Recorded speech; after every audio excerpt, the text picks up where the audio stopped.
Là, mon gars, j'étais en train d'être dans mon lit, il m'a rejoint. Il commençait à casser des barricades et il avait construit des murs en bois, enfin, tu vois. Oh le bâtard. Oh putain, le bâtard, du coup, j'ai dégagé. Salut à tous, c'est Kinou, j'espère que vous allez bien. Aujourd'hui je vous retrouve, alors attention, ne faites pas attention à mes cheveux. J'ai une grosse catastrophe capillaire, c'est-à-dire que j'avais déjà été chez le coiffeur. Donc la vidéo précédente où j'avais les racines jaunes moches. Et je suis retournée chez un autre coiffeur. Chez qui je suis allée en disant bonjour, j'aimerais bien faire mes racines, puisqu'en fait j'avais du blond gris sur mes longueurs. Du coup j'ai dit j'aimerais bien faire ce que j'ai sur les longueurs sur les racines. Et je suis sortie comme ça. Donc je suis sortie avec les cheveux vert, bleu, gris, dégueulasse. Mais bref, on passera là-dessus, c'est pas grave. De toute manière là, je peux plus rien faire. Mais bon, c'est pas grave. Du coup aujourd'hui je vous retrouve pour vous faire mon top 5 des séries Netflix. Du coup on y va de suite. Petit 1. Je les ai pas faites dans l'ordre de mes préférences, puisqu'en fait j'ai pas vraiment de préférence, je les aime vraiment toutes. Voilà. On commence par The Walking Dead. Du coup dans cette série, on va suivre l'histoire d'un homme qui s'appelle Rick Grimes et qui, suite à un long coma, s'est réveillé en fait dans un monde post-apocalyptique. Donc en fait il se réveille, il sait pas où est-ce qu'il est, il est complètement paumé. Et suite à ça, il va devenir en fait, après avoir compris certaines choses, il va devenir le leader d'un groupe de survivants. Et en gros, il va devoir tout faire pour pouvoir les garder en vie.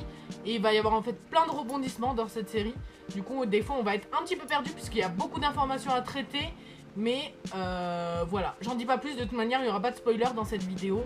Je tiens à le dire. Du coup, j'ai mis les plus et les moins quand même des séries. Puisqu'il y a certaines séries, c'est vraiment... bref, on en a ras le cul. Les plus de cette série, c'est que cette série est vraiment très très intrigante. Donc comme je disais, il y a un truc qui va super bien se passer et genre 2 secondes après il y a un truc mais qui va être du grand n'importe quoi. Du coup ils vont devoir trouver des solutions entre guillemets pour pouvoir se sortir des merdes en fait qu'ils ont tout simplement. Je trouve que aussi en plus j'ai mis que c'était vraiment très bien joué. Je trouve que la série est vraiment très bien faite. Bon, il y a des cafouillages hein, comme partout. La grande scène connue quand Rick arrive à cheval et qu'il y a là les zombies, il y a un mec en plein milieu, il est en train de boire son gros café en mode je m'en bats les steaks. Enfin bref, il y a des cafouillages comme partout. Mais je trouve que les acteurs ils jouent très bien et on ressent vraiment en fait les émotions. Par exemple quand Rick il a peur, on le sent mais vraiment, c'est pas de la peur... c'est vraiment au plus profond de lui. Enfin bref, c'est un truc de ouf. Et en moins, par contre, j'ai mis que jusqu'à la saison 6, 5-6, c'était vraiment bien. Mais là, je trouve que ça commence vraiment en fait à être long et je trouve qu'ils font uniquement vivre la série en fait. Ils ont vu que ça avait bien marché, ça avait même très très bien marché, que c'est devenu une des séries les plus aimées dans le monde. Enfin bref, j'en sais rien. Et je trouve que là, ils font vraiment vivre la série, c'est-à-dire que on tourne en fait en rond. Je trouve qu'il y a beaucoup de blabla pour vraiment pas beaucoup d'action. Du coup ça commence vraiment à me gratouiller derrière l'étiquette puisque j'en ai en fait marre. Mais bon, on suit quand même puisque au final on va voir comment ça se termine quoi. Ensuite je vais vous parler de la série 13 Reasons Why. Alors c'est une série qui a fait beaucoup parler d'elle sur Netflix. Dans cette série on suit l'histoire d'un jeune homme qui s'appelle Clay Johnson. Et suite à la mort d'une très bonne amie à lui, il va devoir en fait retracer son histoire via des cassettes audio. Et en fait dans cette série on suit en principal Clay Johnson. Mais en fait on suit aussi beaucoup l'histoire d'Anna Baker. Et tous les gens qui tournaient autour d'elle, on apprend en fait leurs histoires. Et je trouve que c'est vraiment une très très bonne série. Du coup les plus de cette série, c'est que c'est vraiment une histoire très bonne, mais pour la première saison. Je parle pas de la deuxième saison. La deuxième saison, je trouve que c'est un petit peu pareil que The Walking Dead. Ils ont vu que la première saison avait vraiment mais très très bien marché. Et ils ont fait la deuxième saison pour faire la deuxième saison. Ils auraient pu très bien s'arrêter à la saison 1, terminer comme ça, faire peut-être 1 ou 2 épisodes en plus de la saison 1 pour clôturer en fait la série, plutôt que de faire une saison numéro 2 où ça parle, je sais pas, je comprends pas, t'as des trucs, c'est vraiment du grand n'importe quoi. Quand j'ai vu des trucs dans la saison 2, j'étais complètement choquée par rapport à Anna Baker. Enfin bref, j'ai vraiment trouvé que c'était du grand n'importe quoi. T'as des trucs en fait qu'on apprend après, que c'était avant, mais c'est super mal fait. Enfin, je sais pas, bref, la saison 2, je l'ai vraiment pas aimée. Et en plus, il va y avoir une saison 3. Du coup, je sais pas, si on sait sur quoi ils vont partir, si on a vu la saison 2, mais je trouve que c'est trop faire vivre la série pour rien en fait, et du coup bah, c'est du grand n'importe quoi. Après pareil, comme dans The Walking Dead, je trouve que c'est vraiment une série qui est très très bien jouée. Je trouve que tous les acteurs ont un rôle en fait très important dans l'histoire d'Anna Baker, et je trouve que tout est bien joué en fait. En plus ils sont assez jeunes, mais je trouve que c'est vraiment très très bien joué quoi.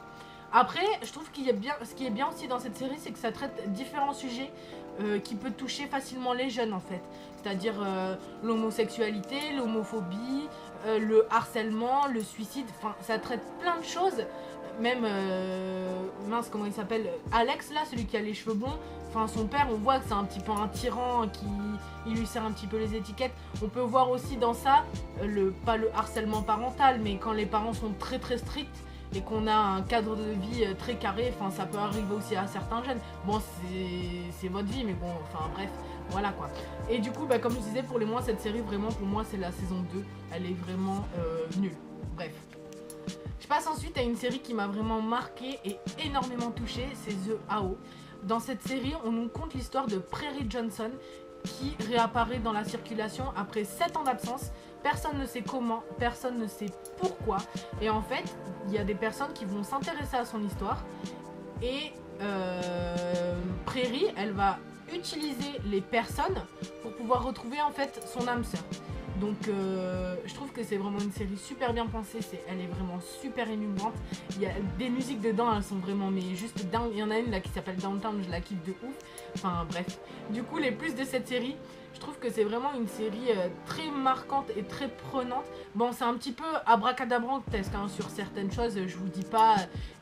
Quand elle était petite, elle voyait, après elle a eu une EMI, elle a perdu la vue, elle a re-eu une EMI, elle a retrouvé la vue, enfin, c'est... voilà quoi.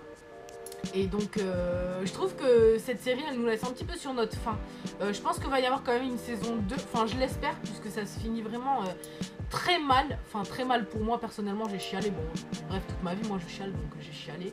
Mais j'espère vraiment qu'ils vont nous faire une saison 2 de cette série puisque c'est vraiment une série qui m'a énormément marqué, énormément touchée et waouh, juste waouh quoi.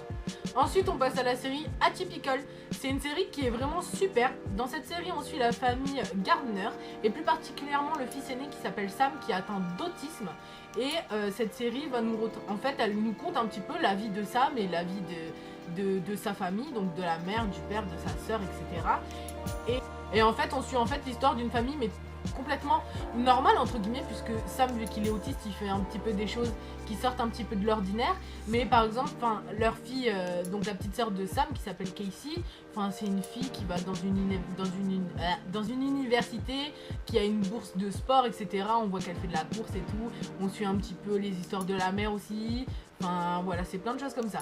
Du coup pour les plus de cette série, je trouve que c'est une série vraiment très drôle et très émouvante qui traite pas mal de sujets et notamment l'autisme qui est un sujet qui est très compliqué à traiter d'une manière simple et efficace en fait. Pour les moins de cette série, vraiment j'en ai pas puisque je trouve que c'est une série qui est vraiment super et qui traite plein de sujets différents de manière très simple et qu'on comprend très très vite. Et ensuite je passe à la dernière série qui est la série Prison Break. Donc faut savoir que cette série est sortie il y a très longtemps, en 2002 ou 3 si je dis pas de conneries, même 2001. Et je suis en train de la regarder en ce moment avec mon petit ami, c'est pour ça que je vous en parle. On suit l'histoire d'un homme qui s'appelle Michael Scofield et qui suite en fait à l'enfermement de son frère en prison, à la condamnation à mort de son frère en prison, il va rentrer dans la prison pour essayer de le faire sortir.